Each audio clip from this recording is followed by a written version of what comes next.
Canadian life എന്നുള്ളത് എല്ലാവർക്കും സന്തോഷമുള്ളൊരു കാര്യമാണ് എന്നാണ് നമ്മുടെ നാട്ടിലുള്ള ചിന്ത. കാനഡയിൽ ജീവിച്ച 2 വർഷങ്ങൾ അതിമനോഹരമായിരുന്നു. ആ രാജ്യം വളരെ മനോഹരമാണ്. ഇവിടെ നിന്ന് നമ്മൾ അങ്ങോട്ട് പോകുമ്പോൾ അവിടെ കാണാൻ ഒരുപാട് കാഴ്ചകളുണ്ട്. ദൈവം കനിഞ്ഞു നൽകിയ പ്രകൃതി അതവർക്ക് വളരെ വലിയ ഒരു ബെനിഫിറ്റാണ്. ആ രാജ്യം അത്രയും വലിയ രാജ്യമാണെങ്കിൽ തന്നെയും മുഴുവനും വളരെ നന്നായി മെയിൻറ്റെയിൻ ചെയ്തൊരു രാജ്യമാണ്. കാണാൻ ടൂറിസ്റ്റായി പോകുന്ന ഒരാളെ സംബന്ധിച്ച് ഒരുപാട് കാര്യങ്ങളുണ്ട്. നിങ്ങളുടെ സ്ക്രീനിൽ കാണുന്നത് അവിടുത്തെ തന്നെ പല പ്രോവിൻസുകളിൽ ഞങ്ങൾ കുടുംബമായി സഞ്ചരിച്ചതിൻ്റെ ഫോട്ടോസാണ്. ടൂറിസ്റ്റായി പോകുന്ന ഒരു അനുഭവത്തിൽ റെസിഡൻ്റായി നിന്നു എന്നുള്ളതാണ് ഞങ്ങളുടെ ബെനിഫിറ്റ്. പക്ഷേ ഇന്ന് 2 വർഷത്തിനിപ്പുറം കാനഡയിൽ നിന്ന് നാട്ടിലേക്ക് വന്നു കഴിയുമ്പോൾ എല്ലാവരും ചിന്തിക്കുന്നു, എല്ലാവരും ചോദിക്കുന്നു, വൈ യു ലെഫ്റ്റ് കാനഡ? അപ്പോൾ ഞങ്ങൾ നിങ്ങളോട് പറയാൻ ആഗ്രഹിക്കുന്നു, വൈ വി ലെഫ്റ്റ് കാനഡ.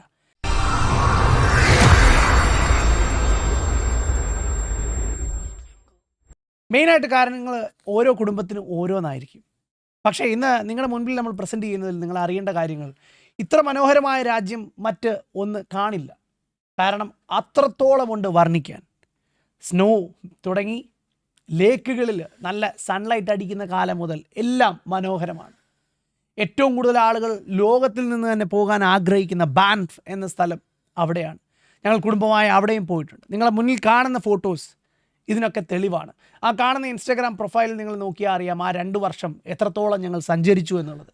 അതുകൊണ്ടാണ് പറഞ്ഞു തുടങ്ങിയത് ടൂറിസ്റ്റായും റെസിഡൻ്റായും ഉള്ള അനുഭവം ഒരേ രീതിയിലെന്ന്. കാരണം ടൂറിസ്റ്റായി പോകുന്നവരാണ് കൂടുതൽ കറങ്ങാൻ നിൽക്കുക, ആ രാജ്യം എക്സ്പ്ലോർ ചെയ്യുക. അവിടെ ഞങ്ങൾ കണ്ട റെസിഡൻസിൽ മിക്കവാറുമുള്ള ഒരു 2-3 പ്രോവിൻസിൽ കൂടുതൽ കണ്ടിട്ടില്ല. അപ്പോൾ ചുരുങ്ങിയ ആ കാലയളവിൽ 10 പ്രോവിൻസിൽ 9 പ്രോവിൻസ് ഞങ്ങൾക്ക് കാണാൻ പറ്റി, സഞ്ചരിക്കാൻ പറ്റി, താമസിക്കാൻ പറ്റി എന്നുള്ളത് വളരെ സന്തോഷമുള്ളൊരു കാര്യമാണ്. ഇനി കുടുംബമായിട്ട് എന്തുകൊണ്ട് നമ്മളവിടെ നിന്ന് വന്നു എന്നുള്ളതിൻ്റെ പല പോയിൻറ്റ്സാണ്. ചിലപ്പോൾ നിങ്ങൾക്കത് വലിയ ഇമ്പോർട്ടൻ്റ് ആയിട്ട് തോന്നിയില്ല എന്ന് വരാം. ചിലപ്പോൾ ഞങ്ങൾ കൊടുക്കുന്ന പ്രാധാന്യം ആ പോയിൻറ്റുകൾക്ക് നിങ്ങൾ കൊടുത്തില്ല എന്ന് വരാം. പക്ഷേ അതിൻ്റെ മറുപടി നിങ്ങൾ കോമൻറ്റിൽ ഞങ്ങളെ അറിയിക്കണം, എന്തുകൊണ്ട് എന്നുള്ളത് കൂടെ.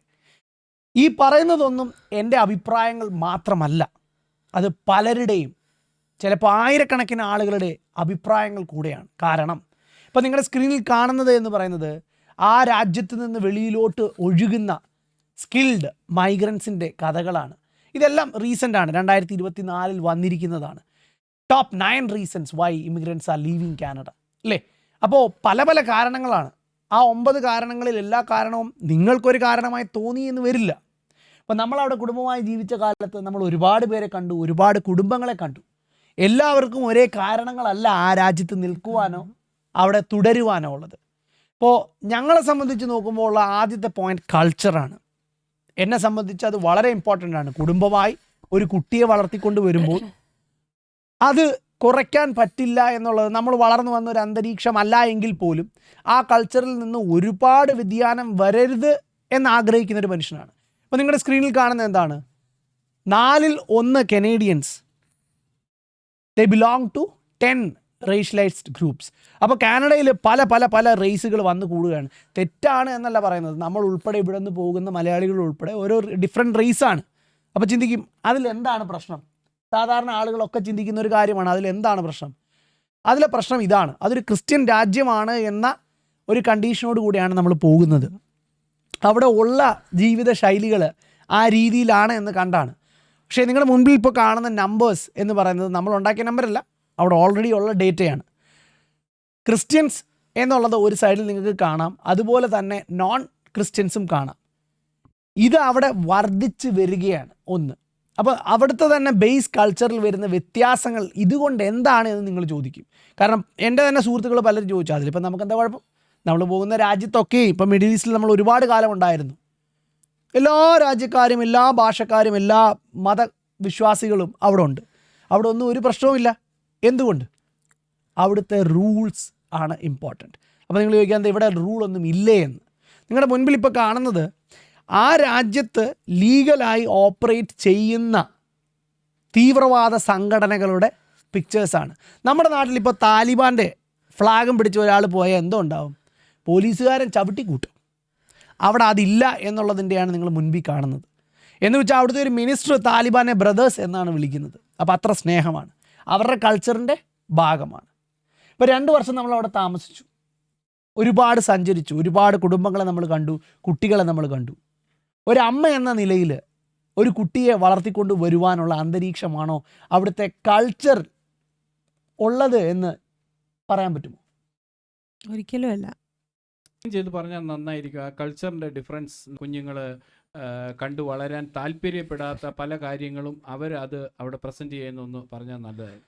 അത് വളരെ എളുപ്പമാണ് ആക്ച്വലി. എന്ന് വെച്ചാൽ നമുക്കിവിടെ മാതാ പിതാ ഗുരു ദൈവം വളരെ എളുപ്പമാണ് പറഞ്ഞു. അവിടെ ടീച്ചറെ ഡാ എന്ന് വിളിക്കും, പേര് വിളിക്കും, അപ്പനെ അമ്മ തന്നെ പേര് വിളിക്കുന്ന കാലമാണ്. അപ്പോൾ പിന്നെ ടീച്ചറെ പേര് വിളിക്കുന്നതിൽ അവർക്ക് തെറ്റില്ല. കാരണം അവരുടെ കൾച്ചറിൽ മുതിർന്നവരെ ബഹുമാനിക്കുക എന്നൊന്നില്ല.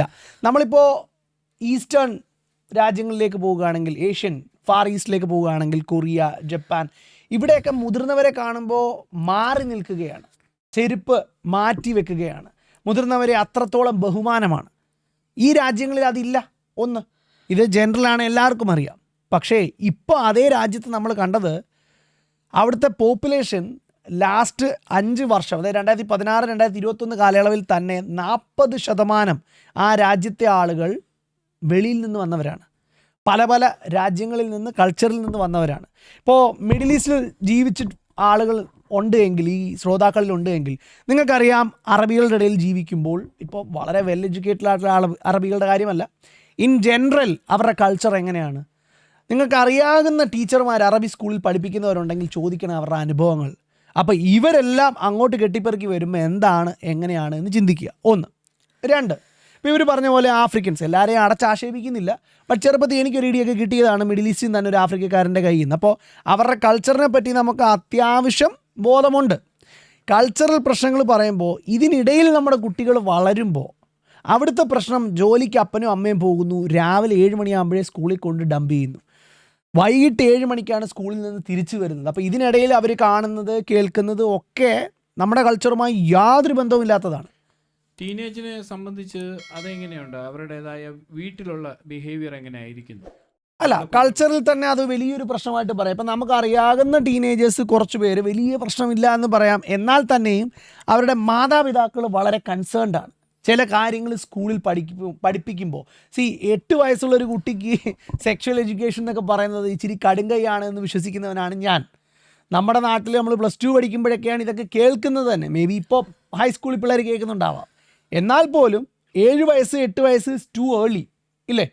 അപ്പം അവരെ 7 വയസ്സ് 8 വയസ്സിൽ ഇത് കേട്ട് തുടങ്ങിയാൽ ടീനേജിനെ കുറിച്ചൊന്നും പറയാതിരിക്കുകയാണ് ഭേദം.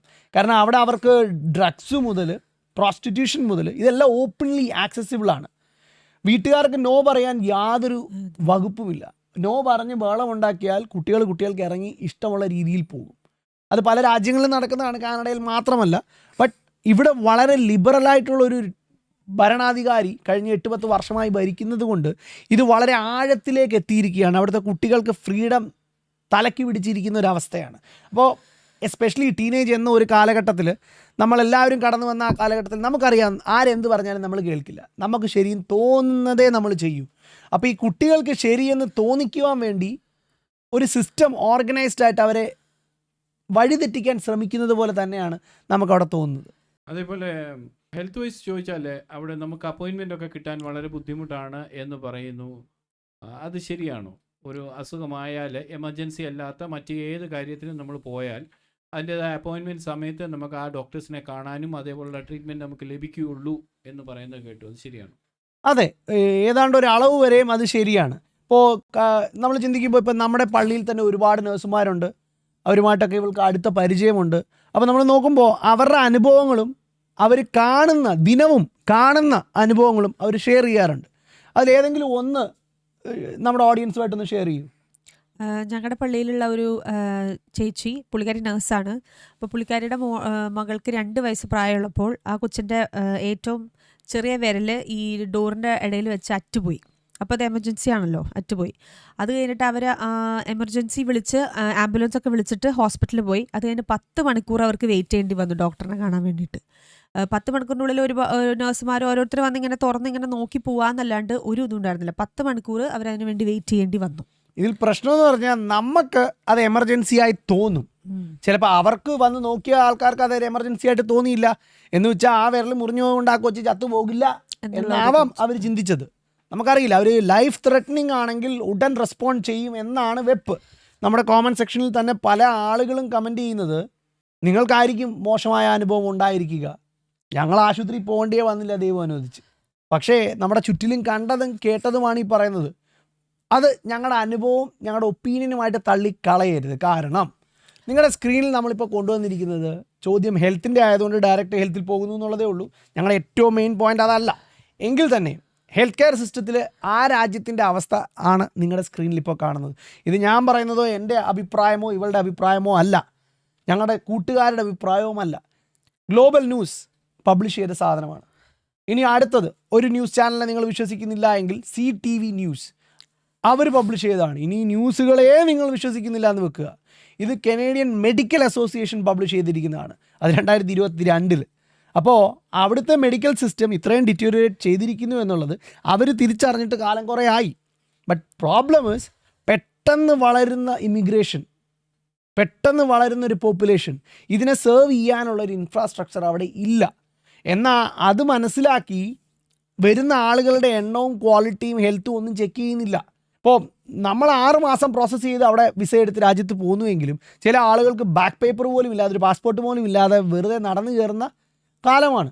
ഇതാണ് സത്യാവസ്ഥ. അപ്പോൾ അങ്ങനെയുള്ളൊരു രാജ്യത്ത് ഓട്ടോമാറ്റിക്കലി പ്രശ്നങ്ങളാണ്.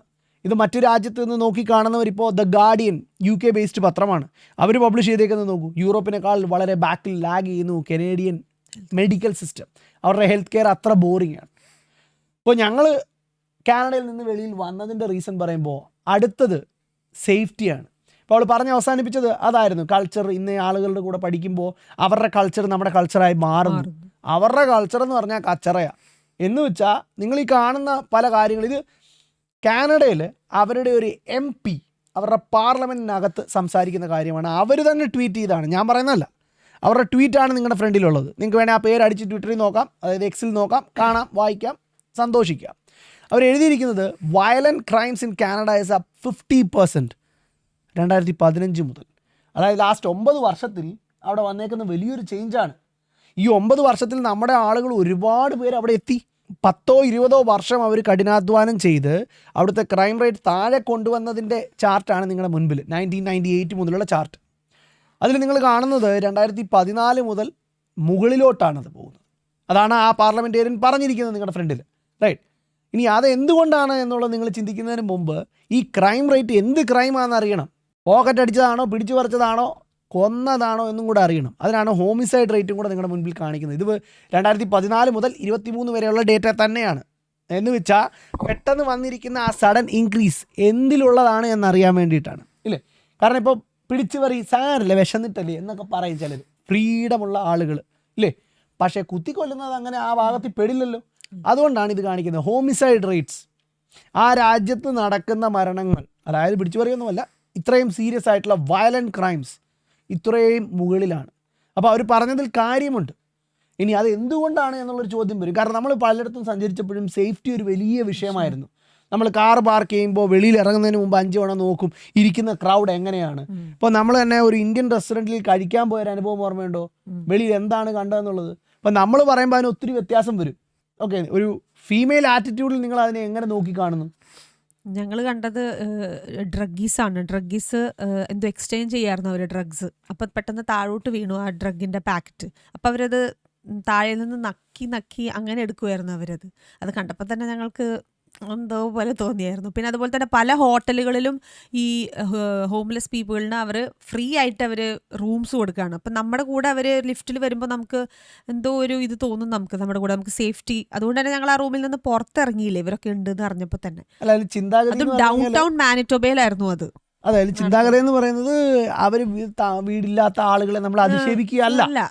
നമ്മൾ പറയുന്നത് ഒരു 4 സ്റ്റാർ ഹോട്ടലിൽ അത്രയും കാശും കൊടുത്ത് നമ്മൾ പോകുമ്പോൾ അവർക്ക് അവിടെ ഫ്രീ ആയിട്ട്, അതെ അവർക്ക് ഫ്രീ. 1, 2 അതേ ഹിൽട്ടന്റെ പാർക്കിങ്ങിൽ അവർ എഴുതി വെച്ചിരിക്കുന്നത് എന്താണ്? നിങ്ങളുടെ കാറ് നിങ്ങളുടെ ഉത്തരവാദിത്തമാണ്. ഇത് തല്ലിപ്പൊളിച്ച് ആരെങ്കിലും എടുത്തോണ്ട് പോയാൽ ഞങ്ങൾക്ക് അറിയില്ല എന്ന്. അപ്പോൾ അതാണ് അടുത്ത പോയിന്റ്. സേഫ്റ്റി ഒട്ടുമില്ല. അപ്പോൾ ഈ സേഫ്റ്റിയിൽ ബന്ധപ്പെടുത്തിയാണ് ഞങ്ങളുടെ അടുത്ത പോയിന്റ്. കുഞ്ഞുങ്ങളെ സംബന്ധിച്ച് അവർ സേഫ് ആണോ അവിടെ? കൊച്ചുകുട്ടികളൊക്കെ മുകളിലോ അല്ലെ എവിടെയെങ്കിലും കളിക്കാനൊക്കെ പോയാൽ പോയി. ഗാർഡനിലൊക്കെ പോയാൽ അതുവഴി ഒരിക്കലും പോയി അല്ല. ചിന്തിച്ചാൽ ആ. മതി. എന്ന് വെച്ചാൽ നമുക്ക് ഫോണിൽ ഇടയ്ക്കിടയ്ക്ക് മണി അടിക്കുമായിരുന്നു. 3 വയസ്സുള്ള കുട്ടിയെ Kidnappings. തട്ടിക്കൊണ്ടുപോയി, 2 വയസ്സുള്ള കുട്ടിയെ തട്ടിക്കൊണ്ടുപോയി, 6 വയസ്സുള്ള കുട്ടിയെ തട്ടിക്കൊണ്ടുപോയി, കണ്ടവരെ അറിയിക്കുക എന്ന് പറഞ്ഞ് ഫോണിൽ എമർജൻസി അലേർട്ട്സ് ഇടയ്ക്കിടയ്ക്ക് വരുമായിരുന്നു മോൺട്രിയലിൽ.